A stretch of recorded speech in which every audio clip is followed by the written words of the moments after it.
The recording will be on our website. We're still trying to figure out where to keep them in the long run, because the University of Maryland does not want to keep them up in the air forever. It takes up too much space. So I think we're going to probably move them to YouTube. That's the sort of general thought at the moment. But right now, they're all in my Dropbox, the ones I was able to recover. So before we start, I'm going to ask name. It's like Neve, Neve. Neve. Okay, Yeah, I'm an English speaker and I'm looking at your letters going Neve. Okay, Neve. yeah. It's not. That's the wonderful thing. It's not English. It makes perfect sense in the Irish language. In Oh, Irish. Oh, well, that's the Gaelic. point. Okay, Oh, yeah, there you go. Gaelic. It's a Yeah. Gaelic. Well, Okay. All right. So Gaeilge. make It's your not. announcement, Yeah. Neve. Yeah. So good morning from Australia, everyone. So my name is Neve. I'm one half of the student representatives, the I-MDRC from 2025. So we are hoping to set up kind of a visible network for the I-MDRC student members to provide support and potentially facilitate future collaboration.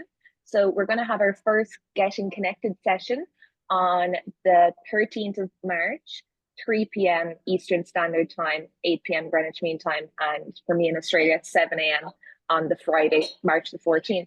So if you are a student member, you should have gotten an email from me yesterday inviting you to this student networking session. If you haven't and you are a student, you can just pop me a message here. And yeah, we'll be advertising it again, but I just wanted to get it out of this journal club and let people know. So thanks for that, Jane. Great. And thanks, Emily, for letting me hijack the session. Thank Okay, you. now we're over to let me introduce our speaker. We're very pleased today to have Emily be our speaker, who is going to talk about, again, what we talked about last week also, a developmental coordination disorder, and it's an overlooked disorder. And I would say even when people do know it, they really almost don't want another disorder to list. So Emily, over to you. Thank you very much for doing this. We appreciate this. Thank you, Jane. Thank you for having me and for all of you being here live and those of you watching the recording later on. And it's really a pleasure, and I'm excited to talk about DCD and this article of how we understand that it's overlooked and what clinicians tend to say about DCD in a few different countries. So I'll start by telling you a little bit about developmental coordination disorder, DCD for short. Some of these things you might be familiar with, so just a little bit of a refresher here.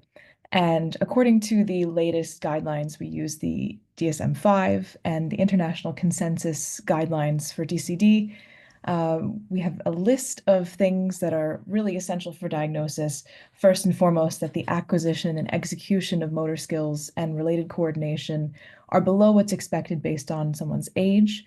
So typically seeing motor delays in, again, the learning and the actual behavior, the output of motor skills.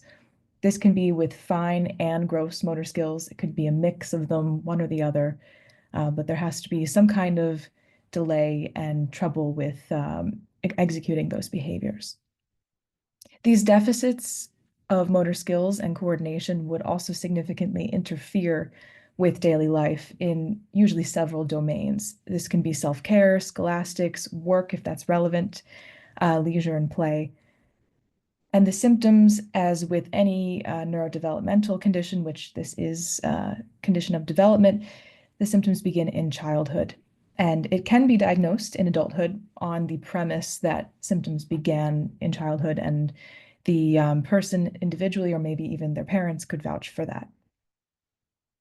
The deficits also shouldn't be better explained by any other condition, for example, cerebral palsy, that might better explain the motor troubles or difficulties. DCD is a very common neurodevelopmental condition. It's present in about 5% of the global population from our recent estimates. And this is a very similar prevalence to ADHD. They're among the most prevalent of the neurodevelopmental conditions, though ADHD is known much more widely by many more groups of individuals. We'll get into that a little bit more in time. DCD is more common in males, according to the latest estimates, and persists into adulthood, even if symptoms can be improved with therapy and training. there still is a condition that continues and is not just something people grow out of. DCD has a persistent and negative impact. This is to do with the core symptoms in motor coordination difficulties and so much more. This can relate to physical health, as one could imagine. If motor difficulties are present, someone might be less interested in things like physical activity or worried about being made fun of in school and gym classes. So physical health tends to take a toll because of that. Similarly, there's often reduced emotional and mental well-being among individuals with DCD. They tend to have more symptoms of anxiety and depression compared to the typically developing population. This is really often as a consequence of their motor difficulties. Individuals with DCD also have more challenges with social relationships and academic achievement than their typically developing peers, and tend to show more difficulties in executive functions, even when other conditions that might relate to these difficulties are accounted for. So even DCD on its own seems to have some secondary impact on executive functioning. So there are really a broad set of secondary consequences. DCD is also a condition with many names. We use the international term developmental coordination disorder, DCD, according to a consensus from 1994, published in 1994. This was first observed in the DSM-4. And before that, there was a long history of many different names, and still in different countries, we see other terms being used. So even today, there's some challenge with unifying the name, what we call DCD, and what exactly gets classified as this condition. In some countries, in the UK, for example, dyspraxia is used as an effectively equal term, the same condition with the same definition. In other countries, that term can mean something slightly different. Some prefer the term dyspraxia because you can use the person first or identity first language and say someone is dyspraxic, which is very awkward to do with DCD. So there is some preference in some places for dyspraxia. They can typically mean the same thing, but DCD is the research term that kind of unifies things internationally. So it's what I'm using today. In the ICD-10 and now 11, which is more often used in Europe, they called it a specific developmental disorder of motor function. It's a mouthful. And more recently, in 2021 or 2022, when the ICD-11 came out, it was changed to developmental motor coordination disorder, which is so close to the international consensus term, but not quite there. Still more words. And previously, it was called clumsy child syndrome, a not so nice term, but something that was previously diagnostically used, or at least known among some clinicians. DCD very frequently co-occurs with other conditions. Some of the common ones, as I mentioned before, could be anxiety and depression, but also other neurodevelopmental conditions like autism spectrum disorder, dyslexia, ADHD, and many others. This is a non-exhaustive list. It's very common for developmental and neurodevelopmental conditions to co-occur. In fact, that seems to be more common than just having one on its own. So this is really the norm and not the exception, as we say. And ADHD is one of the most frequently co-occurring conditions to DCD, as high as 50% co-occurrence rate. We know that with DCD, like many other conditions, and especially developmental conditions, that early intervention and interdisciplinary approaches are ideal and very helpful for individuals impacted by these conditions. For DCD, and again, many others, there are still caveats with making early intervention happen and with interdisciplinary practice. And that can be barriers with clinical education, especially surrounding DCD in particular. There can be high costs in terms of time and money to actually getting a diagnosis. Medical systems really vary from country to country, and sometimes there can be real challenges with making interdisciplinary medical care work and be functional. And of course, there's a lack of awareness in the general population, but even in the clinical or clinically practicing population. And all of these things make it very difficult for caregivers and parents of children with DCD and those children and eventually adults themselves to find confidence in clinicians and to feel support from them. So they tend to have negative feelings associated to this process, understandably so, and there can be real challenges in the clinical sense. Among these caveats that are barriers toward early intervention and interdisciplinary approaches, I'll be focusing on the lack of awareness side of things. And I'll start here by telling you about some previous research that has focused on awareness of DCD, which is a historically lesser known and lesser understood condition compared to very similar neurodevelopmental conditions. For example, in the UK, back in 2007, this was published. They found that 2/3 of child and adolescent psychiatrists reported poor or very poor knowledge about DCD. And these are people who could potentially be involved in the diagnosis and support or treatment process.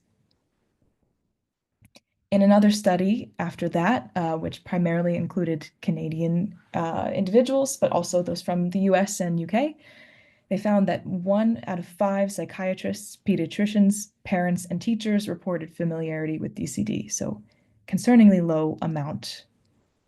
And if you compared that with ADHD, it was 4 out of 5 reporting familiarity with that condition, so a huge disparity between DCD and ADHD.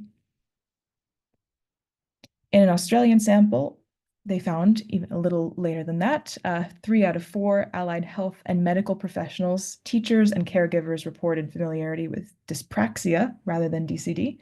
So a slightly different term, but better numbers there. And 95% reported familiarity with ADHD, 97% reported familiarity with autism. So still a disparity between DCD and other similar conditions. In a Canadian sample that specifically focused on occupational therapists, they found 100% were familiar with DCD, which is a really excellent result. And when it came to more specific statements surrounding the nature of DCD and diagnostic criteria, 92% could correctly identify these statements and attribute them to DCD. So things are looking up in certain groups. But generally, we see that there are some things varying. A lot of these studies focused on specific groups, either one specific group or combined many different groups with parents and caregivers and teachers. But what we see over the history of this literature is there's potential for this to vary by group and even by profession in the clinical world. Awareness might also differ by the location of practice, some potential for that, although it's not often been directly compared. And very consistently, awareness of ADHD and autism are consistently higher than DCD. So we wanted to do an updated study on this with a sample from many different countries, as many as we could include based on our linguistic knowledge, and look at the differences that were present by profession between several countries when comparing DCD to other neurodevelopmental conditions, and really give these participants who were specifically clinical professionals in-depth clinical questions and a case study to evaluate. We wanted to see how they did in this really vast array of things on this long questionnaire. So we ended up with 346 clinicians. Most of them were German speaking, and of those German speakers, more were from Germany, and some were from Austria, and a few from Switzerland. And in the English speaking sample, more were from the UK, and then a mix of other countries represented, like the US, Canada, Australia, and Ireland. The average age of the clinicians across the entire sample was just around 42.4 years old, and they were practicing post-qualification for an average of 14.3 years. Here we have a graphic showing the different professions that were represented in the sample. The highest being psychotherapists, who made up 36.8% of the sample, followed by occupational therapists at 29.6%, and then physical therapists, 15.9%, GPs, which is general practitioner, but also primary care physician, a lot of different global terms for this, basically the family doctor, or pediatricians, made up 12.5%, and psychiatrists, 5.2%. This is a chart you may have seen in the paper or you could see online. I just put it in here so you can see a few of the demographic variables we report and the specific characteristics of the English versus German speakers. A couple important things to note: there were more female participants than male, and we have a fairly decent representation of the different professions as you saw on the last slide, but there is some slight variance between the English and German speaking groups, and more of them were full-time than not, but we do have quite a few who were working part-time. We recruited people from as many clinics as we could find online. We basically looked up all of the major cities and the clinics that they had for any clinical profession that would be potentially working with individuals with DCD.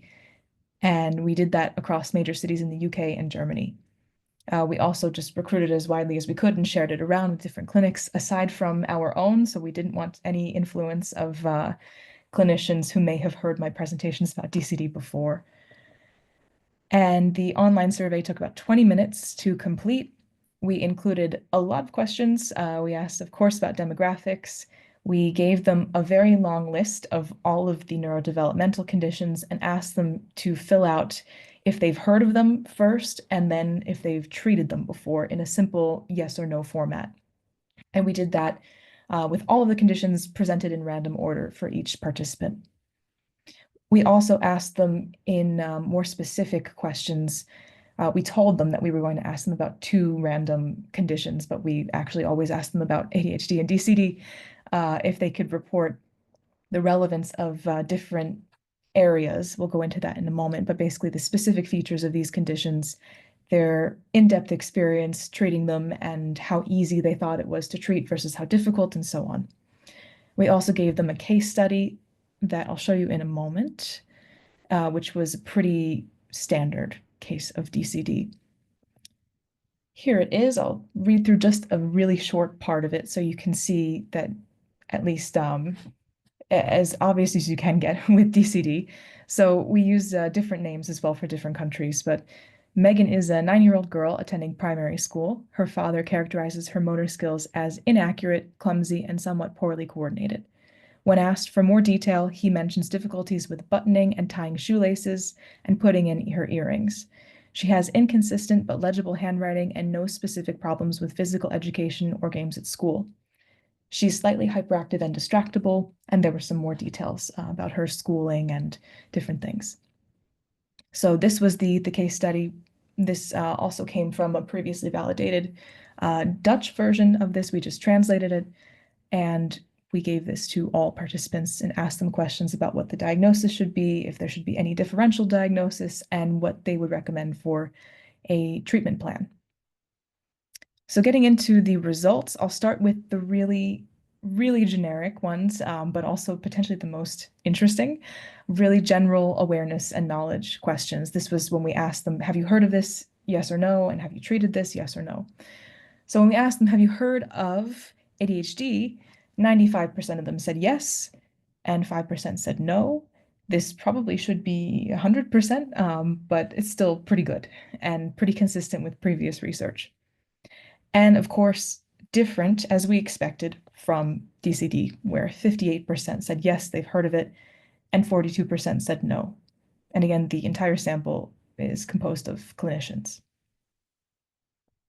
Then getting to, have you ever treated patients with ADHD? 68% said yes, and DCD, 42% said yes.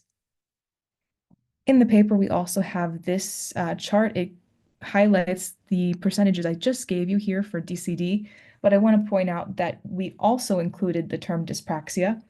And looking at that here, the awareness jumps up to 85%. So that looks much better. And maybe the term that we use really matters. And treatment experience goes up ever so slightly. So people might be unaware that there is another term for this in certain places. And that's a really important point about how we handle this in the future and unify the terms. Then looking at treatment experience, we separated this by occupation, so you can see basically how people reported their frequency of treating DCD and ADHD. ADHD in the gray on the left side and DCD in red on the right. And for general practitioners or primary care physicians, that was fairly close.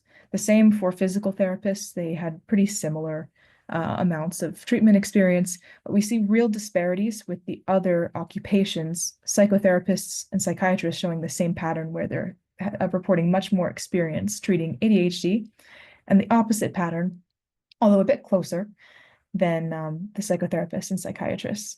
So occupational therapists are having more experience treating DCD, which might align with some of the things we know in the research and about the symptoms.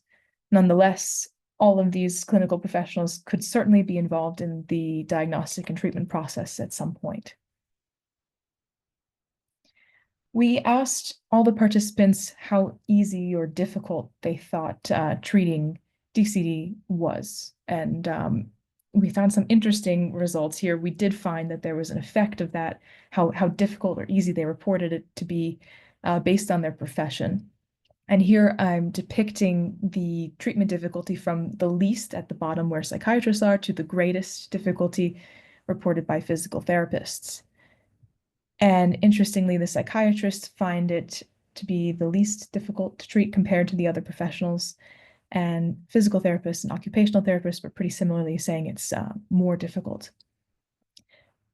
At the same time, psychiatrists reported having the lowest self-reported expertise about DCD out of any of the other professions.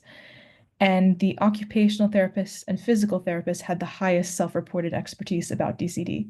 So it tells an interesting story there that perhaps those with more expertise and maybe even more experience treating DCD recognize greater difficulty in that treatment process.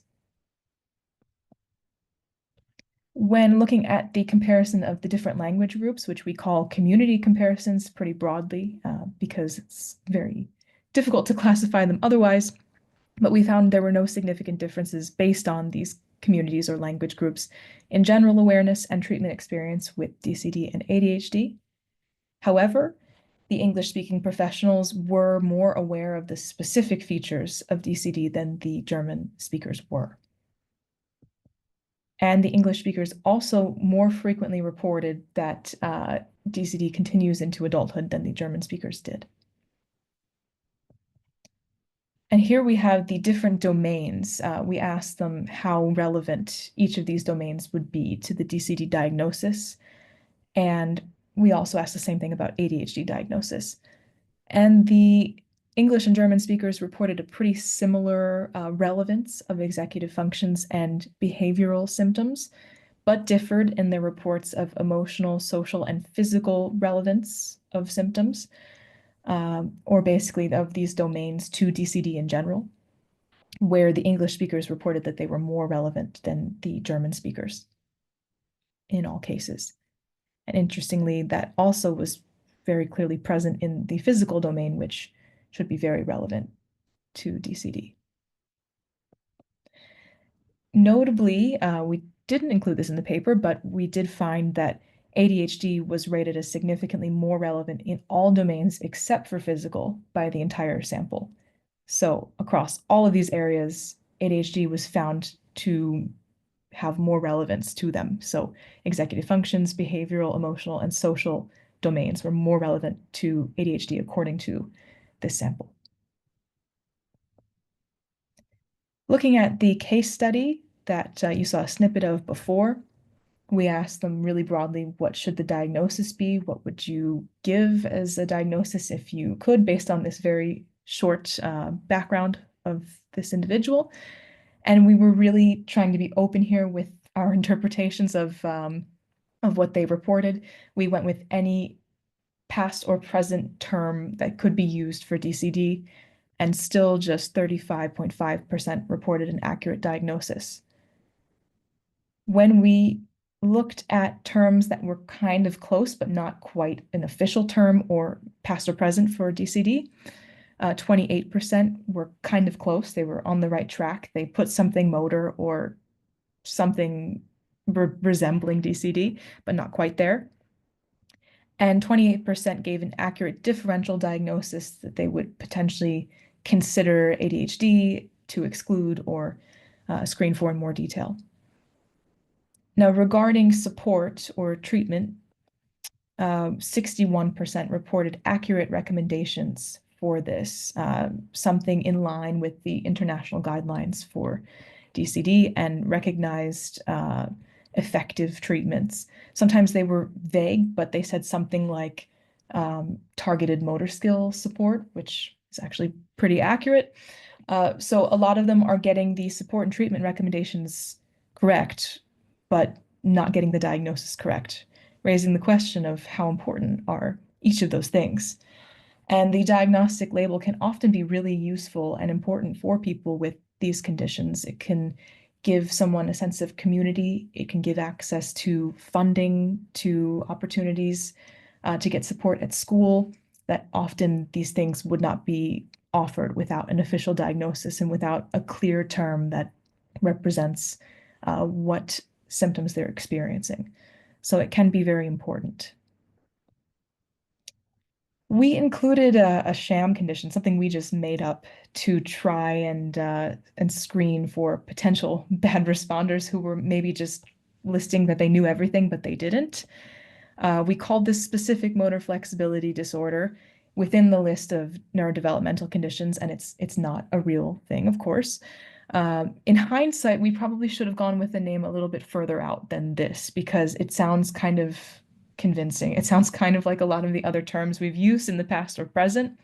So when we actually looked at this and we found, okay, a lot of people were saying they knew it, but at the same time, a lot of these people are tending to report more experience with DCD and getting things more accurate in the evaluations. Should we really trust what they're saying or not? This threw us through a loop for some time. It could be social desirability. It also could actually be having some more knowledge about DCD and knowing that it's been called by so many names before. So we decided to keep them in the sample. We did have a look, and it didn't seem to change any of the really major effects. So there wasn't that big of a difference. But yeah, I think next time we'll just go with the click A or B or something like that instead. The very simple one. We asked the participants to estimate what the prevalence is, to list what they think the prevalence is for DCD and ADHD at the end of the survey. And we found pretty similar patterns in what they reported for both conditions. There weren't so many disparities between the two, but there were disparities by occupation and how they're reported.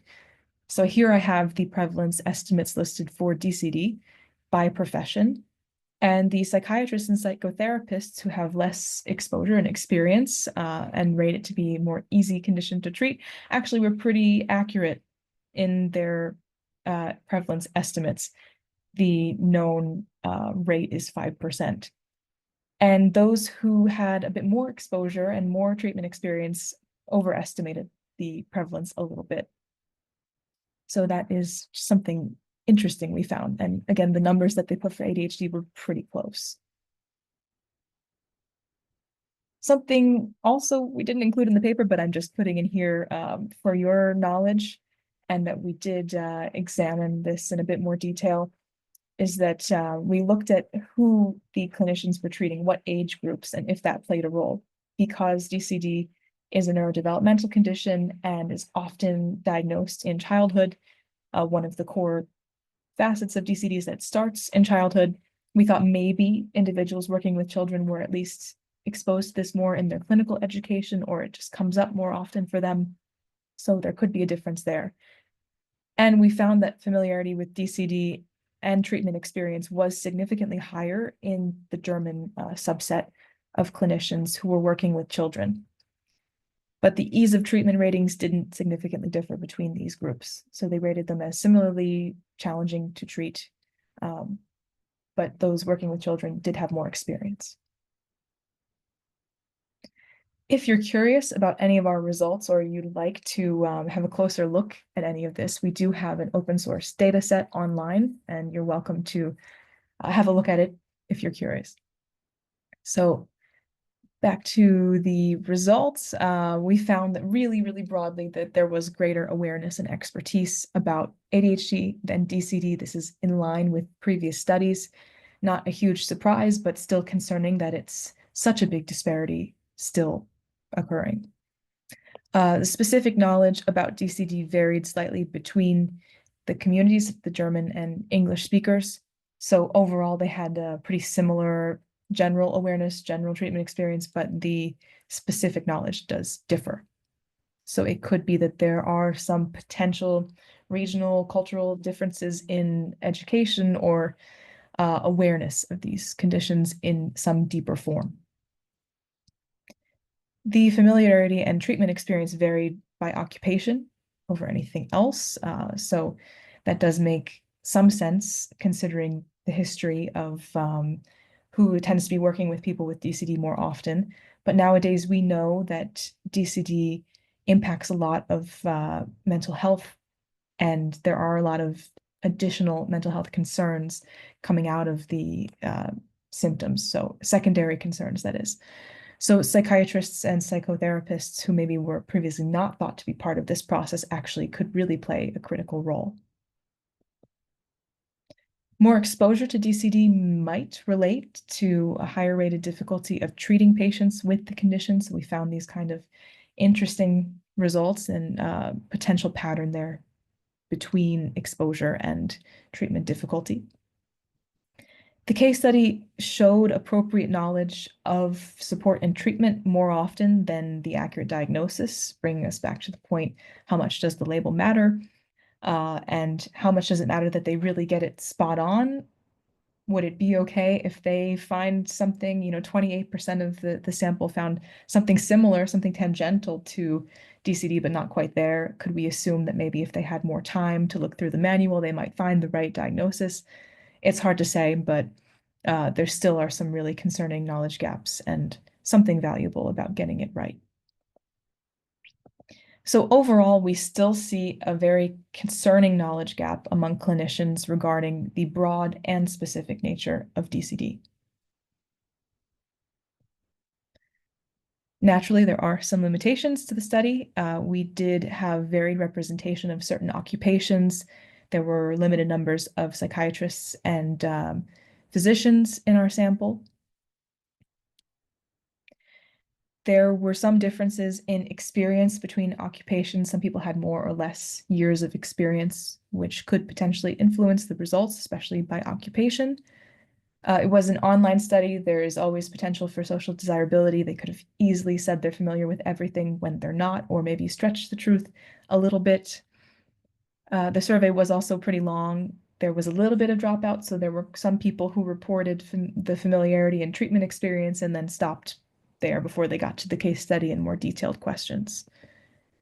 And we didn't have random sampling for recruiting our sample, but we did do our best to recruit from many different clinics and contact people as much as we could from a really wide variety of places. Nonetheless, we did focus on cities in the UK and Germany, so there's a slight overrepresentation of participants from these places.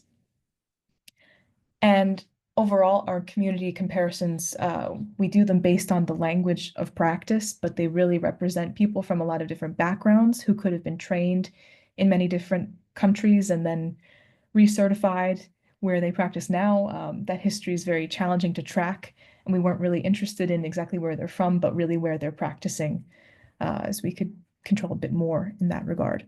Nonetheless, it's a very broad sample, and it still represents quite a few countries.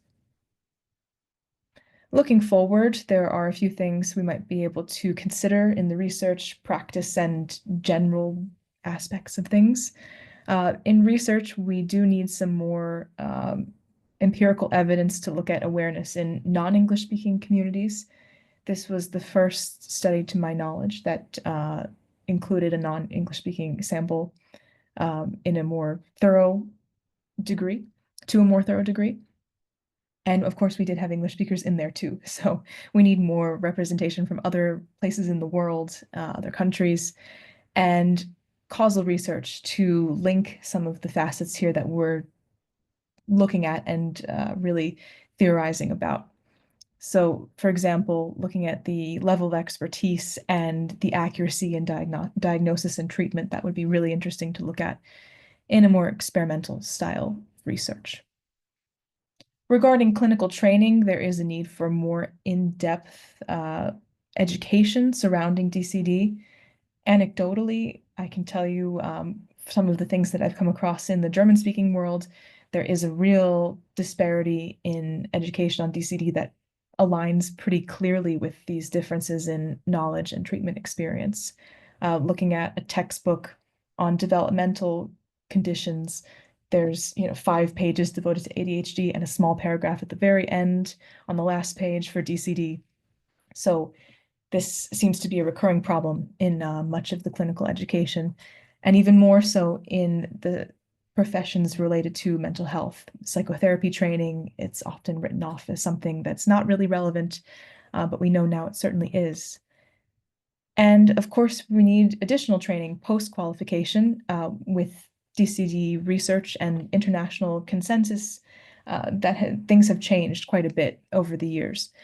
And a lot of the average post-qualification years of our sample was about 14 years or so. And you can imagine that a lot has changed in that time regarding the guidelines for DCD and even what we call it in some countries. Beyond that, of course, we need to raise awareness in the general population. This is certainly going to positively impact the whole system. More teachers being aware of DCD helps for early detection. Parents knowing what it is, it being more of a household name helps children to get a diagnosis faster. And of course, clinicians really do need to know more about it too, but more awareness in society helps everyone. There is a really nice example set by a lot of the ongoing advocacy in the ADHD and autism community. And looking back at the previous state of awareness and research 20, 30 years ago, things have changed really dramatically in these areas. And maybe we can follow the same nice example set by these groups for DCD. On that note, I welcome any discussion, questions, and things you'd like to talk about here. I'd like to thank you for your attention. And I have some information here if you want to contact me, a link to the paper. And I'd like to thank my co-authors and funders who made this possible. Thank you very much. I'd like you to put your questions in the chat box. There's not a lot of us, so we can probably do this. If you would unshare, well, leave this for a moment in case people want to do a screenshot to get this information. We'll also have this posted on the website as well as can we PDF your slides and put those on the website as well as the video link for people. Sure. So, okay. So if you would unshare your screen so we can look at each other, then we can take some questions. I just want to make a comment about, so I work in the United States with something called Bright Futures, where we actually had it in this is all the physicians are trained and have this pocket book called Bright Futures, which is supposed to show them all the things. It's in there. Obviously, it doesn't make any difference. But I wonder what you think about the fact that they can't solve the problem with a pill. So I think about ADHD. I see one of the reasons the psychiatrists and the physicians see the ADHD kids and they just give them a drug, and then they see how that works. And many parents go to doctors because they're the only ones that can prescribe a drug as opposed to a physical therapist or an OT. And the OTs are the ones that the only way to solve these problems is to help the children work through their motor coordination issues. Thoughts on if we had a pill? No, I'm not suggesting we'd be looking for a pill, but do you think that this makes somewhat a difference between why there's an awareness and why they do or don't treat them? Yes, sure. And I think there might even be a tendency for GPs to really, really quickly just pass that on, send it to the OTs, to the PTs to take care of things, because I mean, they also really have to treat a very wide variety of conditions themselves. And it's really challenging to have specific knowledge on this many things. That's true for all of the clinical professions, but maybe even more true for the GPs, physicians. Well, I think the other thing we see, at least in the US, and this I'm talking really more like 20 years ago because now we have keypads, but these were kids who couldn't do handwriting. So there's a whole program called Handwriting Without Tears. And so now, of course, they can keypad everything. So that's simplified it for them and doesn't separate them. They used to have keyboards when nobody else had keyboards. Now everybody has a keyboard. So I wonder if you saw anything, comments on that or on your, feedback that in your diagnoses things. Yeah, that didn't come up so much actually in the treatment recommendations, although I've heard it a lot from the other side, from people who have DCD, who did have that as some kind of accommodation at school or university, and it's made it more comfortable for them. They don't feel like they're sticking out as much using a laptop or a keyboard or something Because in everybody is. situations. Yeah, but really, we didn't really get that as a recommendation or anything to do with support. I mean, it could have been the age of the person in the case study who was 9 years old. Maybe it was just thought to be too soon. Although I think, I don't know, you have to tell me what they're doing in the US, but they started teaching handwriting around that time. So maybe keyboard training is going to be at a similar age. They're already exposed to it, probably. Well, my experience in the schools is they want the kids to be handwriting at age 5 so that they can put their name on things. Right, right. It's really, they don't need handwriting, but they need to be able to document whether they're getting their projects done or something like that. So Yes. Yeah, what was it, cursive at 9 or so? cursive, yeah. Well, we don't Yeah. cursive anymore, I don't Exactly. So is it keyboard now? think. Well, it's keyboarding and printing.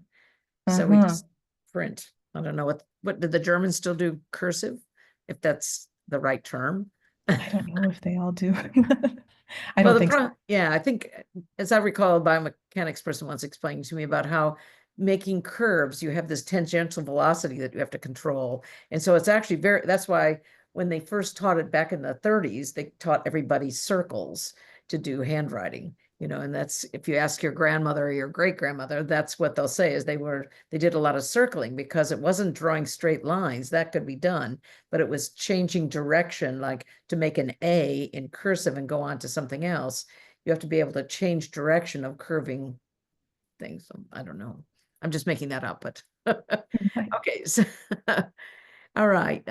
Did you include? Okay, here's a question. Is it receipt? Why don't you unplug yourself and okay, that's me. ask the question directly? Rickliff, hello, hi. Hi. Just in Germany, we have another term, UEMF, which is umschriebene Entwicklungsstörung motorischer Funktionen. So it's a very strange name, and so I would just like to know if you have included this term in your study as well. But thank you, first of all, for the nice presentation. Sure. Yes, of course, we did include UEMF. Yeah. Okay. So what does that translate into? I could not repeat what he just said.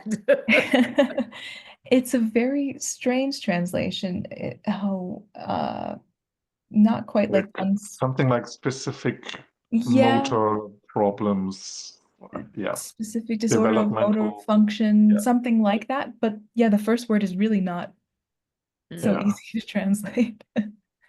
So we have a specific problem with the terming here, a problem with the term here in Germany, what I think. Yeah.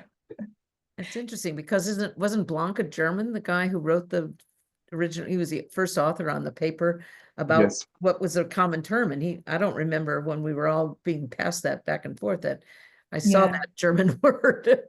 It is in the international consensus, Is the it? 2019 one, yes. Oh, okay. Yep. Thank you. They use several words, but that seems to be the most popular. Neve? You can just unmute yourself and ask your question. Yeah, I just had a question in terms of the survey, and thanks so much for the nice presentation. I'm sending out a survey myself, the Delphi study soon, and you mentioned that you had many non-completers, and that's one thing I'm concerned about. You said the dropout, was it like they got to 5 minutes, 10 minutes, was it 20 before they dropped out, or how many questions were they willing to answer before getting bored and clicking off? We saw a pretty clear pattern here that after doing this really long list of all of the neurodevelopmental conditions, listing, are you familiar, and then have you treated them, they got really tired after that, and a lot of people dropped out at that point specifically. It really varied how long that took. Some people did it in 2 minutes, some people took 5, but when people dropped out, it was really after that. So it was kind of Okay. specific to maybe the amount of things we were asking in our survey. Okay, thank you. Sure. And do you have any recommendations or thoughts on sham? I liked your idea of of using a sham example. You said you had some thoughts about how you would change that. Yeah, I think either I wouldn't include it again and I would just do a really generic, tick where it says number 1 or something like that instead, or tick yes for this one, just to, doing a simple attention test, or we come up with something just more different with maybe without the word motor in it. Yeah, but it's really tricky because it's very difficult to make it sound clinical and not clinical in a nice balance that people would know it's not real if they are, actually paying attention. So that could actually be a study in of itself to see, what terms are the best, what's the most clinical or not.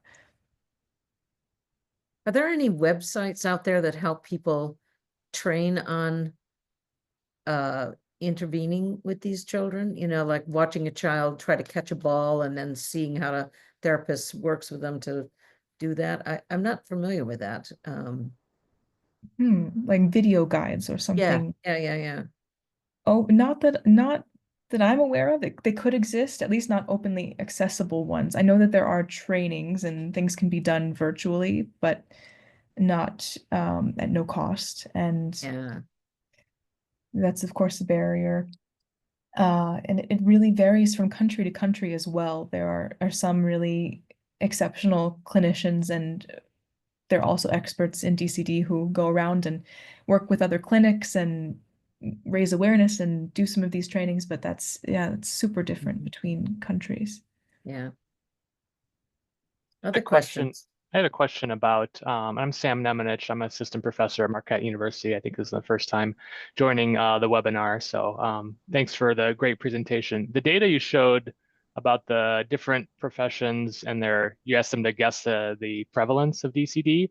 And so it looked like the psychotherapists, psychologists were the most accurate, but then they also knew the least about the condition. Was that surprising to you? How do you interpret that? It was. I mean, it makes sense in the explanation that if they're getting the least amount of exposure, they probably think the prevalence is the lowest in that sense. But yeah, we were surprised that they were really spot on. And it would Maybe it's a make good sense. guess. Yeah. If occupational therapists and physical therapists really work so often with people with DCD, they might just have the feeling or sense that it's more common. That could be something. Maybe they were That part thinking, made sense. Yeah, I just thought they would have yeah. well underestimated it had they not been as familiar with the condition. Yes, it's true. We were very surprised by that, yes. And it could even be the comparison to ADHD. We asked them to rate both of them, to list their expected prevalence for both. And maybe they are more likely to know more about ADHD and kind of paired that, or they just put the same thing for both somehow. It's hard to say, but yeah, very interesting. Well, welcome, Sam, to our webinar. And if you have a new paper you'd be interested in, you can always send it off to me and we'll take a look at it. Sure, I'll consider that. Thanks. That's great. It's a good way to get people to see what you're doing as well. So other questions, statements, anything for the cause? Where's University of Michigan? Are you guys asleep over there? I see you. You know. I'll answer one, Jane. So, Emily, thanks for that wonderful presentation. I really enjoyed it. I enjoyed reading the paper too. And I'm wondering, you focused on clinicians' knowledge here about DCD. Who knows the most about DCD? And I'm thinking now specifically about our community, obviously motor development, but then also physical educators. I mean, obviously physical educators are going to be dealing with children with DCD probably quite frequently, probably perhaps even more so than clinicians. And I'm just wondering, do we know anything about how much some other groups know about DCD? Yeah, it's a great question. And a lot of the previous research has really lumped these groups together. So combining clinicians with teachers, with caregivers, with any kind of educators.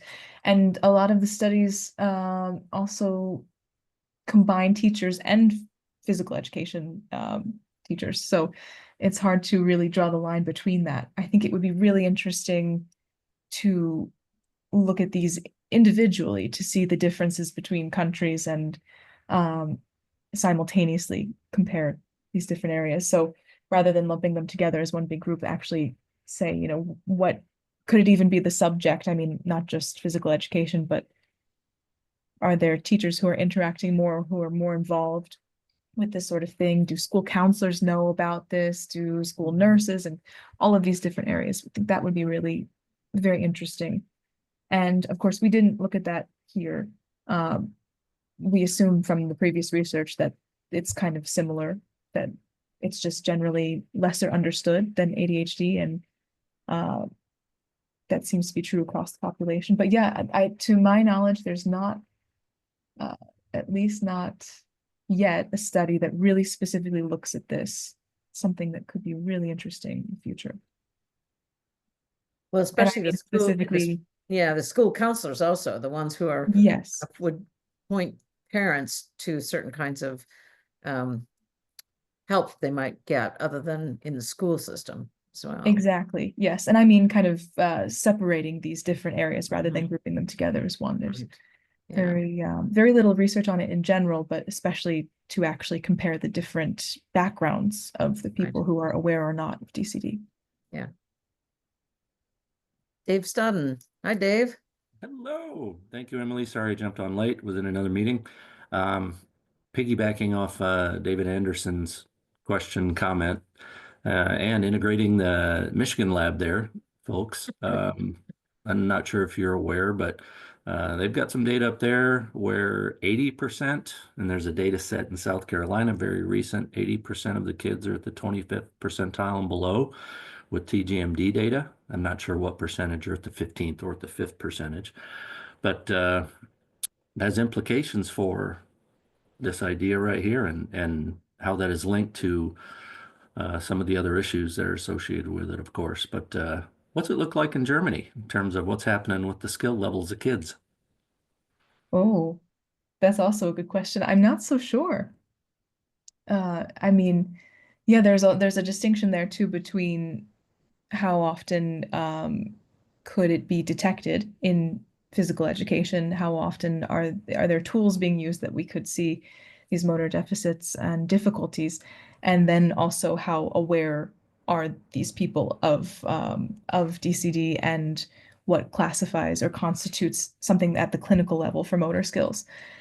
And at least with the awareness of the educators, I don't think that there is anything. But when it comes to estimates for who's kind of falling below threshold, I think there might be a very, very small number of studies looking at that, kind of in line with oh, I'd have to look into this a bit more. But yeah, there's really very little. I can tell you that for sure.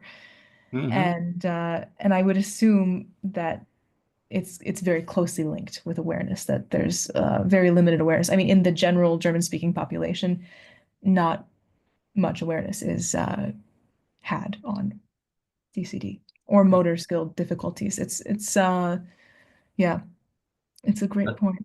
I know the KTK has been used, of course, German, Yes. yes. But the MOBAC's gaining some significant popularity across Europe. So interesting to see what's used and what needs to be used. And then TGMD, this is of course, true. is quite strong in the US. Right, Lab people?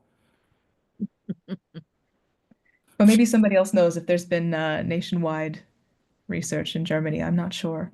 I think there has definitely been some stuff going on in specific places, but not to really index the entire population. So I think there's two thoughts here. The first one is, all of our headlines right now are about how the pandemic has really caused children's performance in the academic world to go down. And again, to Dave's point, how did that pandemic influence the motor skills of our children during that time? where we have national data before the pandemic and then after they don't look at that. The other question and the other point I tried to make is that one of the distinctions we made about what children with DCD and those children who are just low performing or haven't had as much experience is that children with DCD have a hard time learning a new motor skill. So they have different processes, the way in which they attack a problem, and the way in that is the occupational therapist, the perceptual motor connections don't seem to be work so well for them. So I think that that's the sort of things that needs to be teased out with low performance versus I couldn't perform even if I practiced it. And that's what, I think we need to distinguish. But I also think we need to really bring up the awareness in the states about, and we're probably 50 years from now, when some of you are still around, they'll be looking back at this era, just like the Depression, or the World Wars, they'll be looking at the pandemic and how it had this huge impact on this generation that was in the schools during that time. And they talk about their sociability, their anxiety, their academic skills, but not so much except for the fact that we talk to ourselves about this, but we don't actually talk about it relative to the pandemic and how that's influenced kids, motor skill capabilities. So something to think about. So part of the reason I was late jumping on there is because I was just on a meeting with some leadership from the Presidential Physical Fitness Committee. Oh, yeah. And the words physical literacy and skill were actually used by them. So Yoo-hoo! It's getting through, right? Yes, and coincidentally, in the South Carolina set, that's Allie Bryan and Sally Meadham that are working on that specifically. 60% of the kids and this was 3 to 5 year olds, 60% of that data set, where 80% were at the 25th percentile and below, had other co-diagnoses with that related to everything that is DCD. So I don't know what's University of Michigan lab. We're going to get you to talk here, but do you know any of that other data in terms of what the children are in terms of their status, developmental status in other domains? Dave, I don't think they have a speaker. Oh. Yes, they do. They just are not unmuting themselves. Someone has to get up and unmute it. Somebody get out here. There they are. Can you hear us okay? Because the room is a little bit, there's like many microphones. We just wanted to say thank you so much for sharing your knowledge with us. And I know there are a couple of conversations that I would love to contribute to, but we also do have to hop out of this room because there's like another group coming in right after us. And so Dr. Miller is always available to follow any conversations with probably much more knowledge than we could give as students and staff of the lab. But we did want to say thank you so much for sharing. And this is a really exciting conversation and we're excited for next time. But we'll hop off right now. But thank you. Okay. It's a good excuse. It's a good excuse. You're not off the hook. Dave's still got a question out there for you. So yeah, it's awesome. Thank you. Thank you.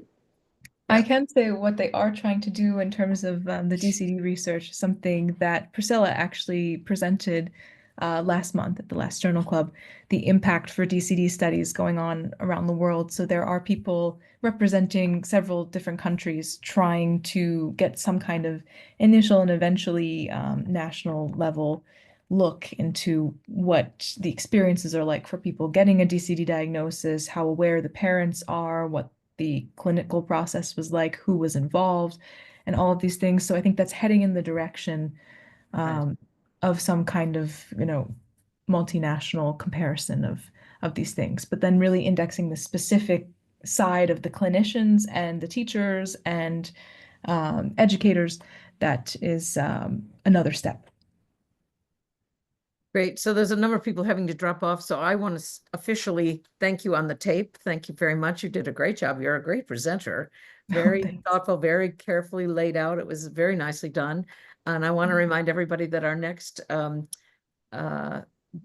speaking of Allie Bryan and her group are going to talk about the evaluating the effects of the dual component intervention on gross motor skill and social emotional development.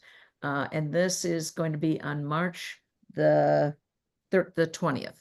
So look on the website, you'll see the article and the link for the Zoom.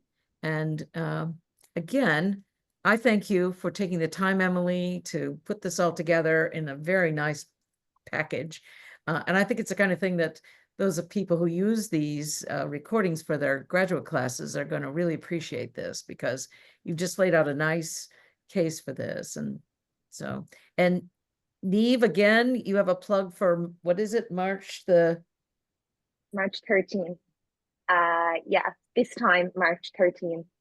So yeah, our For the first graduate student students, meetup. yeah. Yes, for the graduate students, if you didn't hear me at the start. Thank you. There you go. Well, now that I know how to say your name, I just feel very emboldened to say Neve. Yeah. All right. Yeah. All right. Thank you so much. All right.